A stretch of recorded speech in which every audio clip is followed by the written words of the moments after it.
안녕하세요, 여러분. 인생 수업에 오신 것을 진심으로 환영합니다. 오늘 우리가 나눌 이야기는 내 사랑을 지키는 언어, 피해야 할 8가지 치명적 표현입니다. 이 시간 동안 한순간에 격한 감정 속에서 무심코 내뱉은 한마디가 얼마나 치명적인 상처로 이어질 수 있는지, 그리고 그 한마디가 사랑하는 사람의 마음과 인생 전체를 어떻게 송두리째 흔들어 놓을 수 있는지를 실제 사례와 생생한 예시를 통해 깊이 있게 살펴보겠습니다. 여러분, 오늘 이 인생 수업을 듣고 나면 평소 가볍게 사용했던 말들이 결코 단순한 표현이 아니라 누군가의 삶을 송두리째 바꿀 수 있는 엄청난 힘을 가지고 있다는 사실을 깨닫게 되실 겁니다.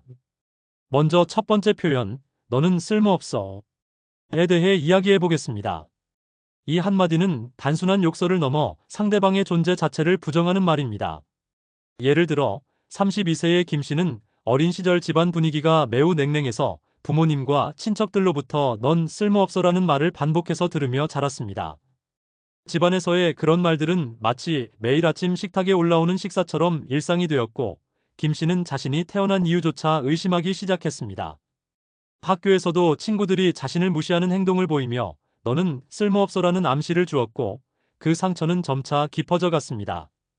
대학 시절 김 씨는 꿈을 이루기 위해 노력했지만 내면 깊은 곳에 자리 잡은 그 말의 잔재 때문에 자신감을 잃어 결국 도전을 포기하는 경우가 많았습니다. 연애를 시작했을 때도 연인 박 씨와의 사이에서 한순간 감정이 폭발한 순간 박 씨가 너는 쓸모없어라고 내뱉은 한마디는 김 씨에게 평생 지울 수 없는 상처로 남았습니다. 김 씨는 그 후 직장에서 자신의 의견을 내지 못하고 중요한 회의나 프레젠테이션 자리에서 목소리를 내지 못하는 등 사회생활 전반에 걸쳐 큰 위축감과 불안감을 경험하게 되었습니다. 또한 40대 남성 이 씨의 경우 어릴 적 학교와 가족 모임에서 넌 쓸모없어라는 말을 반복해서 들으며 자라온 탓에 성인이 되어 연애 초기 상대에게서 같은 표현을 경험하자 자신이 태어난 것 자체가 실수였다는 극심한 자기 혐오에 빠지게 되었습니다. 이 씨는 그 후 친구들과의 만남에서도 점차 자신을 부정하는 모습을 보였고 결국 심한 우울증과 불안장애로 이어져 전문 심리 상담을 받으며 오랜 기간 고통받았습니다.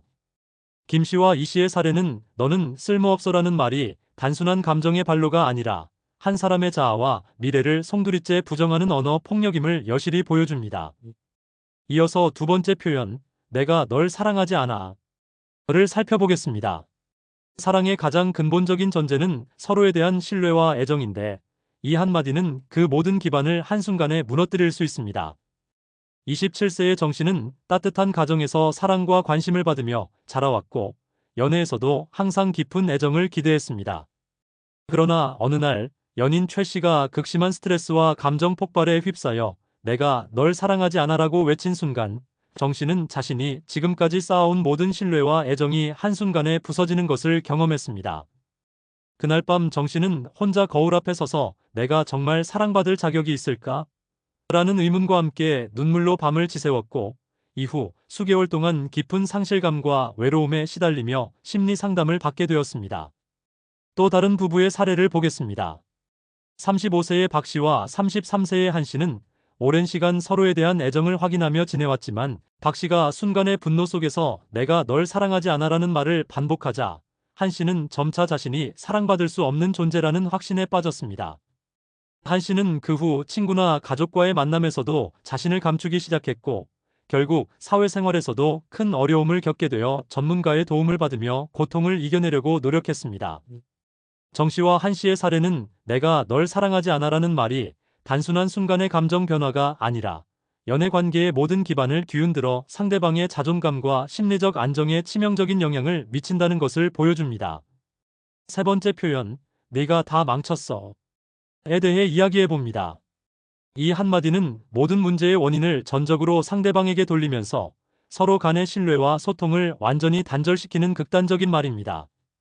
35세의 오 씨는 한때 자신의 꿈을 향해 열심히 노력하던 중 큰 실패를 경험했습니다. 그때 연인 황 씨가 네가 다 망쳤어라는 말을 던지자 오 씨는 자신이 어떤 노력을 해도 모든 것이 엉망이라는 왜곡된 인식을 갖게 되었고 그 후 매일 아침 거울 앞에서 나는 왜 이렇게 무능한가? 라는 자기 비판에 시달리게 되었습니다. 오 씨는 점차 자신감을 잃어버렸고 중요한 업무나 인간관계에서도 스스로의 의지를 잃어 결국 발전의 기회를 스스로 차단하는 결과를 낳았습니다. 또 30대 초반의 김 씨는 연인 윤 씨와의 잦은 다툼 속에서 내가 다 망쳤어라는 말을 반복해서 듣게 되어 자신이 모든 문제의 원인이라는 비합리적인 믿음에 사로잡혔습니다. 김 씨는 친구들과의 모임에서도 자신의 의견을 내지 못하고 점점 사회적 활동을 기피하게 되었으며 결국 소극적인 태도와 함께 스스로를 완전히 부정하는 심리 상태에 빠지게 되었습니다. 실제로 한 부부는 서로에게 내가 다 망쳤어라는 말을 주고받으며 몇 년간 극심한 감정의 꼴을 남긴 끝에 결국 헤어지게 되는 안타까운 결과를 맞이하기도 했습니다. 네 번째 표현, 넌 항상 실패야. 는 반복되는 부정적 평가를 통해 상대방에게 어떠한 도전도 성공할 수 없다는 자기 충족 예언을 심어주는 말입니다. 29세의 이 씨는 어린 시절부터 넌 실패자야라는 말을 가족과 학교, 친구들 사이에서 계속해서 들으며 자랐습니다. 이런 환경 속에서 이 씨는 스스로의 능력을 믿지 못하게 되었고 성인이 되어 연애를 시작할 때도 연인 최 씨에게 넌 항상 실패야라는 말을 듣자마자 모든 도전을 포기하는 악순환에 빠지게 되었습니다. 이 씨는 한 번 중요한 직장 프로젝트에 도전하려 했지만 주변의 부정적인 평가에 시달리며 자신감을 잃고 결국 그 기회를 스스로 차단해버렸습니다. 30대 후반의 박 씨도 한 프로젝트에서 큰 실패를 경험한 후 연인 정 씨에게 넌 항상 실패야라는 말을 듣고 나서 자신이 가진 모든 가능성을 철저히 부정하게 되었고 그 후 몇 년 동안 새로운 도전조차 시도하지 못하는 결과를 초래했습니다. 연구 결과에서도 반복되는 부정적 평가를 받은 사람들은 도전 자체를 회피하는 경향이 현저히 높다는 사실이 밝혀졌습니다. 이처럼 넌 항상 실패야라는 말은 단순한 한마디가 아니라 평생의 태도와 미래를 결정짓는 강력한 영향을 미친다는 것을 우리는 반드시 기억해야 합니다. 다섯 번째 표현, 너는 변하지 않아. 는 상대방의 미래와 변화의 가능성을 완전히 차단하는 말입니다. 변화는 서로의 격려와 지지 속에서 이루어지는 것인데도 불구하고 이 한마디는 모든 희망을 한순간에 무너뜨립니다. 40대 중반의 한 씨는 오랜 연애 관계에서 너는 변하지 않아라는 말을 반복해서 듣다가 아무리 자신을 발전시키려고 해도 변화할 수 없다는 절망감에 빠져버렸습니다. 한 씨는 여러 번 자기 개발에 도전했지만 매번 같은 부정적 피드백을 받으면서 결국 모든 시도를 포기하고 스스로를 고정된 존재로만 인식하게 되었습니다. 40대 여성 최 씨 역시 오랜 기간 너는 변하지 않아라는 말을 듣고 스스로의 모습에 대한 변화의 희망을 완전히 잃어버렸습니다. 최 씨는 여러 차례 새로운 취미나 자기 개발을 시도했으나 주변 사람들의 끊임없는 부정적 평가에 의해 결국 모든 노력이 물거품이 되어버렸고 그 결과 건강한 인간관계를 형성하는 데에도 큰 어려움을 겪게 되었습니다. 한 대학원생의 사례에서는 지도교수에게 너는 변하지 않아라는 반복된 부정적 피드백을 듣고 연구에 대한 열정을 잃어 학업을 포기하는 극단적인 결과가 나타나기도 했습니다. 여섯 번째 표현, 내 존재 자체가 문제야. 는 상대방의 모든 면을 부정하며 그 존재 자체를 깎아내리는 극단적인 말입니다. 33세의 김 씨는 연인 황 씨와의 깊은 갈등 속에서 내 존재 자체가 문제야라는 말을 듣고 자신이 태어난 순간부터 결함이 있다는 깊은 상처를 입었습니다. 김 씨는 그 후 오랜 기간 동안 자신이 세상에 존재할 자격조차 없다는 생각에 사로잡혀 일상생활은 물론 직장에서도 스스로를 감추고 살아갔습니다. 결국 김 씨는 극심한 심리적 고통에 시달리며 전문적인 심리 치료를 통해서나 겨우 회복의 길을 모색할 수 있었습니다. 30대 초반의 박 씨도 연인 정 씨와의 잦은 다툼 속에서 내 존재 자체가 문제야라는 말을 반복해서 듣고 자신을 온전히 부정하는 심리 상태에 빠지게 되었습니다. 박 씨는 이 말 때문에 친구들과의 모임에서도 자신을 드러내지 못하게 되었고 중요한 사회적 행사에서도 목소리를 내지 못하는 등 자신감을 잃어갔습니다. 동료들은 박 씨가 예전의 밝은 모습을 잃어버린 것을 안타까워하며 결국 박 씨는 심리적 트라우마로 인해 오랜 기간 회복하기 어려운 후유증을 겪게 되었다고 전해집니다. 여러 임상 연구에서도 내 존재 자체가 문제야라는 극단적 언어, 폭력이 PTSD와 유사한 심리적 후유증을 남길 수 있다는 결과가 보고되고 있습니다. 일곱 번째 표현, 넌 아무것도 못해. 는 상대방의 능력과 잠재력을 완전히 부정하며 끊임없이 자기 비하와 무력감을 심어주는 말입니다. 25세의 이 씨는 직장에서 작은 실수 하나에도 넌 아무것도 못해라는 말을 반복해서 듣게 되어 자신이 어떤 노력을 해도 결코 성공할 수 없다는 확신에 빠지게 되었습니다. A 씨는 한 번 중요한 프로젝트에서 리더 역할을 맡을 기회를 얻었으나 상사와 동료들의 냉소와 부정적인 피드백에 시달리며 스스로 도전하는 것을 포기해버렸습니다. 그 후 이 씨는 점차 새로운 아이디어를 내거나 주도적으로 참여할 용기를 잃어갔고 결국 직장 내에서 중요한 역할을 수행하지 못하며 스스로의 재능을 의심하게 되었습니다. 28세의 오 씨도 대학 시절부터 넌 아무것도 못해라는 말을 반복해서 듣고 자라면서 자신이 가진 재능과 가능성에 대해 끊임없이 의심하게 되었고 학업이나 취업, 심지어 인간관계에서도 적극적으로 도전하지 못하는 결과를 초래했습니다.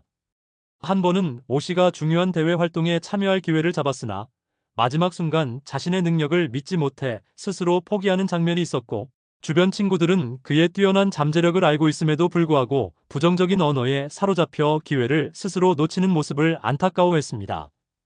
여덟 번째 표현, 난 내가 별로야. 는 겉으로는 단순한 감정의 표현처럼 보일 수 있으나 그 내면에는 상대방의 매력과 가치를 전면 부정하는 위험한 메시지가 담겨 있습니다. 30대 중반의 정 씨는 연인과의 사소한 다툼 후 난 내가 별로야라는 말을 듣고 자신이 가진 모든 장점과 매력이 무시당하는 느낌에 빠졌습니다. 정 씨는 그 후 오랜 기간 동안 자신을 낮게 평가하며 중요한 프레젠테이션이나 회의 중에도 자신감을 잃고 목소리를 내지 못하는 등 심각한 후유증을 겪었습니다. 또 한 사례로 35세의 이 씨는 연인에게 난 내가 별로야라는 말을 듣고 나서 자신이 모든 면에서 부족하다는 생각에 사로잡혀 자기 발전의 기회를 스스로 포기하는 결과를 낳았습니다. 이 표현은 단순히 외모나 성격만을 비판하는 것이 아니라 상대방의 전체 인격을 깎아내리는 만큼 그 영향력이 매우 큽니다. 이처럼 오늘 우리가 살펴본 8가지 치명적 표현 너는 쓸모없어. 내가 널 사랑하지 않아. 내가 다 망쳤어. 넌 항상 실패야. 너는 변하지 않아. 내 존재 자체가 문제야. 넌 아무것도 못해. 난 내가 별로야는 단순히 한순간의 감정 폭발에서 비롯된 말들이 아닙니다. 이들 표현은 반복되고 누적될 때 상대방의 자아와 미래, 그리고 사랑의 근간을 송두리째 무너뜨릴 수 있는 위험한 언어들입니다. 우리의 말 한마디가 누군가의 인생에 영원한 상처로 남을 수도, 반대로 진심 어린 격려와 사랑의 한마디가 누군가의 인생을 완전히 바꿀 수도 있다는 사실을 반드시 기억해야 합니다. 이제 여러분께서 들으신 사례들을 통해 우리 일상 속에서 사용하는 언어가 얼마나 강력한 힘을 지니고 있는지, 그리고 그것이 사랑하는 사람에게 어떤 영향을 미칠 수 있는지를 깊이 새겨주시길 바랍니다. 만약 우리가 실수로 누군가에게 상처를 주었다면 그 잘못을 인정하고 진심으로 사과하는 용기를 가지는 것이 얼마나 중요한지 느끼셨으리라 믿습니다. 우리 모두가 서로의 존재를 존중하고 격려하며 진심 어린 소통을 실천할 때 비로소 진정한 사랑이 지켜질 수 있습니다. 여러분, 오늘 이 인생 수업에서 다룬 이야기와 사례들이 여러분의 마음에 깊은 울림을 주어 앞으로 사랑하는 사람과의 대화 속에서 조금 더 신중하고 따뜻한 언어를 선택하는 계기가 되길 바랍니다. 여러분의 한마디 말이 상대방에게 얼마나 큰 기적을 불러올 수 있는지, 혹은 반대로 치명적인 상처가 될 수 있는지를 기억하며 서로의 마음을 아끼고 존중하는 삶을 살아가시길 진심으로 기원합니다. 영상이 유익하고 여러분의 마음에 진정한 울림을 주었다면 구독과 좋아요, 그리고 알람 설정을 꼭 해주시길 바랍니다. 여러분의 소중한 피드백과 응원이 앞으로 더 많은 인생 수업 콘텐츠를 만드는 큰 원동력이 됩니다. 여러분의 사랑과 인간관계가 언제나 따뜻하고 건강하기를 바라며 다음 인생 수업에서 다시 만나 뵙겠습니다. 감사합니다.